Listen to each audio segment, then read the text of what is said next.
இந்த மொழி உலக மொழிகள் எல்லாவற்றையும் விட எப்படி சிறந்தது என்று ஒரு கேள்வி இருக்கிறது. சரியான வார்த்தையில் சொல்வதென்றால், உலகத்தில் பல மொழிகள் தவழக்கற்ற காலத்தில் காலில் சதங்கை கட்டி ஆடிக்கொண்டிருந்த மொழி தமிழ் என்பது தமிழினுடைய ஒரு தனித்த சிறப்பு. அந்த மிகச்சிறந்த மொழிக்கு இளமையும் இருக்கிறது. இன்று வரையில் அது பழமை மொழி என்கின்ற இன்னொரு அடையாளமும் இருக்கிறது. அந்த அருமையான மொழியின் இரண்டு கோணங்களை விவாதிப்பதாக இந்த பட்டிமன்றம் அமைந்திருக்கிறது. ஒன்றை நாம் மறந்துவிடக்கூடாது. இந்த உலகத்தின் கண்டுபிடிப்புகளிலேயே தலை சிறந்தது எது என்று ஒரு கேள்வி எழுப்பினார்கள். வட்டத்தை கண்டுபிடித்த போது, சக்கரத்தை கண்டுபிடித்த போது உலகம் நகரத் தொடங்கியது. நெருப்பை கண்டுபிடித்த போது உலகம் ஒரு புதிய பரிமாணத்துக்கு வந்தது.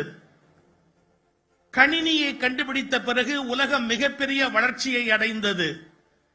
எனவே இந்த உலகத்தில் ஆகச்சிறந்த கண்டுபிடிப்பு என்று நெருப்பை சொல்லலாமா, சக்கரத்தை சொல்லலாமா, அல்லது கணினியை சொல்லலாமா என்று உலகம் தேடிக்கொண்டிருக்கிற போது, உண்மையில் சிந்தித்தால் இந்த உலகத்தில் தோன்றிய கண்டுபிடிப்புகளிலேயே ஆகச்சிறந்த கண்டுபிடிப்பு மொழி என்பதுதான் என்பதை மனிதன் புரிந்து கொள்ள வேண்டும்.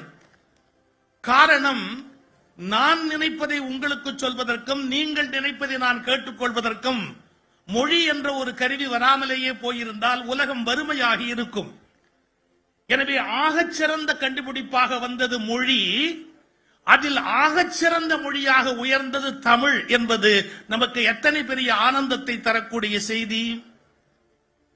இந்த அருமையான மொழியிலே காலத்துக்கு ஏற்ற சொற்களை அமைத்துக் கொள்ளுகிற, மாற்றிக்கொள்ளுகிற ஒரு அருமை இருக்கிறது.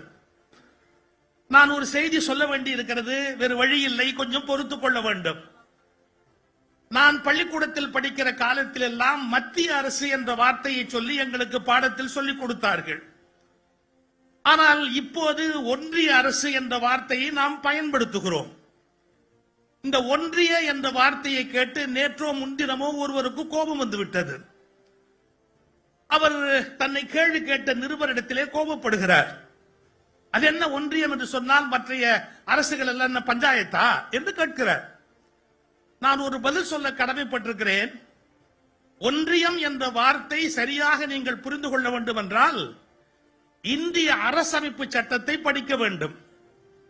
இந்திய அரசமைப்பு சட்டத்தில் there shall be a union of states, India, the Bharat, அந்த முதல் ஆர்டிகிள் தொடங்குகிறது.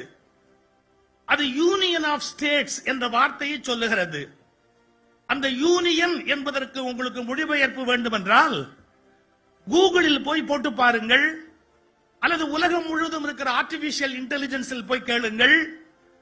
தமிழில் யூனியன் என்பதற்கு என்ன என்று கேட்டால் ஒன்றியம் என்ற மொழிபெயர்ப்பு தான் உலகளவில் ஒப்புக்கொள்ளப்பட்டிருக்கிற மிகச்சிறந்த மொழிபெயர்ப்பு.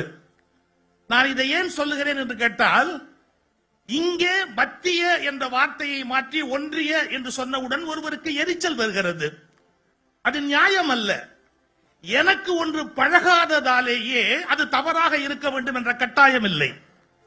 மிக நீண்ட காலமாக நீங்கள் சொல்லிக் கொண்டு வருகிற ஒரு வார்த்தையை மாற்றி வேறு ஒரு வார்த்தையை சொன்னால் அது தவறு என்று நினைக்க வேண்டிய அவசியம் இல்லை. நான் கொஞ்சம் கடுமையான ஒரு பழமொழி சொல்லுகிறேன், பொறுத்துக் கொள்ளுங்கள். நாய் உங்களை பார்த்து குலைக்கிறது என்று சொன்னால் அது உங்களுக்கு எதிரியாக இருக்க வேண்டும் என்ற அவசியம் இல்லை. அதற்கு உங்களை தெரியாமல் கூட இருக்கலாம். எனவே நம்மை தெரியாததால் தான் நாய் குறைக்கிறதே ஒழிய அதற்கு நாம் பகைவன் என்று பொருள் அல்ல. அதுபோல் இன்றைக்கு பல பேர் சில வார்த்தையை சொன்ன மாத்திரத்தில் கோபப்படுகிறார்கள். காரணம், உங்களுக்கு அந்த வார்த்தை பழக்கத்தில் வரவில்லை, பல காலமாக புரியவில்லை. அதனால் அது பிழை என்று சொல்லாதீர்கள். என்னுடைய ஒரே ஒரு கேள்வி, ஐரோப்பிய நாடுகள் ஒன்றாக சேர்ந்து யூரோப்பியன் யூனியன் என்று அமைத்த போது அதற்கு உலகளாவிய மொழிபெயர்ப்பு ஐரோப்பிய ஒன்றியம் என்றுதான் மொழிபெயர்த்தார்களே ஒழிய ஒன்றியம் என்ற மொழிபெயர்ப்பு தவறு. ரசிகமணி டிகேசியோட உட்கார்ந்து பேசிக் கொண்டிருக்கிறார். அப்போ சொன்னார், மொழி ஒரு நியாயம் இருக்கு. இப்போ குடியானவர் பண்ணையில இருக்கிறவர் வந்து நின்னா சோறு சாப்பிட்டியா அப்படின்னு கேட்கலாம். அதுவே அந்த பண்ணையாரை பார்த்து சோறு சாப்பிட்டியா நம்ம கேட்க முடியுமோ? போஜனம் ஆச்சா அப்படின்னு கேட்க வேண்டாமா? நைவேத்தியம் ஆச்சா அப்படின்னு கேட்க வேண்டாமா? அந்தந்த வார்த்தையை அங்கங்க பயன்படுத்த வேண்டாமான்னு ஊவே சாமிநாத ஐயர் சொல்றார். ரசிகமணி டிகேசி உடனே அவரை மறுத்து சொல்லல. நான் ஒரு பாட்டு சொல்றேன், அந்த பாட்டு எவ்வளவு அழகான பாட்டு தெரியுமா, பிரமாதமான ஒரு பாட்டு இருக்கு அப்படின்னு சேக்கிழார் பிள்ளை தமிழ்ல இருந்து ஒரு பாட்டு எடுத்தார். அந்த சேக்கிழார் பிள்ளை தமிழ்ல என்ன வருதுன்னு கேட்டீங்கன்னா, சோறு மணக்கும் மடங்கள் எல்லாம் அப்படின்னு வருது. இந்த பாட்டை டிகேசி சொல்லிட்டு சோறு மணக்கும் மடங்கள் எல்லாம்ன்ற பாட்டு யார் எழுதுனது தெரியுமோ? யாரு? ஊவேசாவை கேட்கிறார். யார் எழுதுனது தெரியுமோ அப்படின்னார். ஊவேசா பதறி எந்திரிச்சு சொன்னாரு, என்னுடைய குருநாதர் மீனாட்சி சுந்தரம் பிள்ளையுடைய பாட்டு, நான் அபச்சாரம் பண்ணிட்டேன், என் குருவினுடைய வார்த்தைக்கு எதிராக பேசியமைக்காக உங்ககிட்ட மன்னிப்பு கேட்கிறேன் அப்படின்னு ஊவே சாமிநாதையர் மன்னிப்பு கேட்டார். ஏன்? அவர்கள் வீடுகளில் சாதம் என்று பேசி பழக்கப்பட்டதால் சோறு என்ற வார்த்தை அவருக்கு கஷ்டமாக இருக்கிறது. ஆனால் மீனாட்சி சுந்தரம் பிள்ளை சோறு என்ற வார்த்தையை இலக்கியத்தில் எழுதியிருக்கிறார். அதை புரிய வைத்த பிறகு ஊவேசா ஒப்புக்கொண்டார். இவ்வளவும் ஏன் பேசுகிறேன்? ஒன்றியம் என்ற வார்த்தையை எதிர்ப்பவர்கள் கொஞ்சம் ஒப்புக்கொள்வதற்கு பழகுங்கள், அதுதான் நாகரிகம் என்பதை புரிய வைப்பதற்காக இந்த கருத்தை இந்த இடத்தில் நான் பதிய வைக்கிறேன். மிகச்சிறந்த ஒரு தலையாய சிறந்த மொழி நம்முடைய தமிழ் மொழி. இந்த சிறந்த தமிழ் மொழிக்கு ரெண்டு சிறப்பு இருக்கிறது. ஒன்று, அதனுடைய பழமை, மிக நீண்ட காலமாக அது தொடர்ந்து வந்து கொண்டே இருக்கிறது. அந்த மொழி இன்றைக்கும் தன்னை புதுப்பித்துக் கொண்டே இருக்கிறது. எப்படி புதுப்பித்துக் கொள்ளுகிறது? புதிய சொற்களை பெற்றுக்கொள்ளக்கூடிய இளமை இன்னும் இருக்கிறது தமிழுக்கு. இப்போ வயசாகி போச்சுன்னு சொன்னா முதல் சிக்கல் என்னன்னா, அவங்களுக்கு புதிய சந்ததியை உருவாக்க முடியாது வயசாயிட்டா அப்படின்னு ஒரு கோட்பாடு உண்டு. தமிழ் மூத்த மொழின்னு சொன்னா, அது முதுமை அடைந்த மொழின்னு சொன்னா, அதால புதிய சில இலக்கியங்களையும் குழந்தைகளையும் பெற முடியாதுன்னு அதுக்கு முடிவு வந்திருக்கணும். பெரிய ஆச்சரியம், இன்னும் அது இலக்கியங்களை ஈன்று கொண்டே இருக்கிறது, புதிய சொற்களை படைத்துக் கொண்டே இருக்கிறது, தன் இளமை குறையாத மொழியாக தமிழ் நின்று கொண்டே இருக்கிறது. இது உலக ஆச்சரியங்கள்ல ஒரு பெரிய ஆச்சரியம். இந்த திருப்புகள்ல ஒரு வார்த்தை வருது, முந்து தமிழ் அப்படின்னு ஒரு வார்த்தை வருது. முந்து தமிழ் அருணகிரியார் பாடுறார், முந்து தமிழ் மாலை கோடி கோடின்னு பாடுறார். இந்த முந்து தமிழ்ங்கிறதுக்கு விளக்க சொன்ன போது வாரியார் சொன்னாரு, முந்து தமிழ்னா என்ன அர்த்தம்பா? இந்த உலகத்துல மொழிகள் நிறைய இருக்கு, அதுல முந்தி பிறந்து வளர்ந்தது எது அப்படின்னு கேட்டா முந்து அப்படின்னா அது தமிழ். முந்து தமிழ் பழசு, அதுக்காக அதுக்கு வயசாச்சுன்னு நினைக்காதீங்க. இதே முந்து தமிழுக்கு அர்த்தம் வேற என்னார் வாரியார். என்ன? இப்பவும் ஓட்டப்பந்தயம் வச்சா ஓடி ஜெயிக்கிறதுல முந்து தமிழ் எதுன்னு கேட்டா நம்ம தமிழ் தான் முந்தும். ஏன்னா முதுமையானது முந்தியது, இளமையானது இப்போதும் வாழ்க்கையில ஓட்டத்திலே முன்னுக்கு நிற்கக்கூடியது தமிழ் என்று அந்த முந்து தமிழ் என்ற வார்த்தைக்கு ஒரு அருமையான விளக்கத்தை அவர் சொன்னார். அந்த தமிழை செம்மொழியாக அறிவித்து நம்முடைய முத்தமிழறிஞருடைய பிறந்த நாளோடு இணைத்திருக்கிறார்கள்.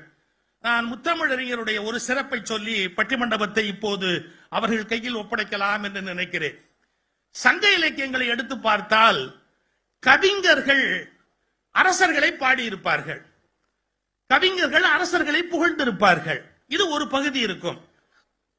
இன்னும் சில சங்க இலக்கிய பாடல்களிலே அரசர்களே கவிஞர்களாக இருந்து பாடியிருப்பார்கள். இது சங்க இலக்கியத்தில் இருக்கிற சிறப்பு. அதாவது அரசர்களை கவிஞர்கள் புகழ்வது ஒரு பகுதி, அரசர்களே கவிஞர்களாக இருந்து பாடுவது ஒரு பகுதி. இந்த இரண்டுமாக இருந்த பெருமை டாக்டர் கலைஞர் அவர்களுக்கு உண்டு. அவர் அரசனாகவும் இருந்தார், கவிஞராகவும் இருந்தார். அதனால் ஒரு முறை அவரிடத்திலே கேட்கிறார்கள், அரசவை கவிஞர் என்று யாரையாவது போடக்கூடாதா என்று. வேண்டாம் ஐயா, இங்க அரசரே கவிஞரா இருக்கிறார் ஐயா. ஒரே வார்த்தையில முடிச்சார். அரசவை கவிஞர்னு ஒண்ணு வேண்டாமா, அரசரே கவிஞரா இருக்கிறார், அப்புறம் எதுக்கியா ஒரு அரசவை கவிஞர்?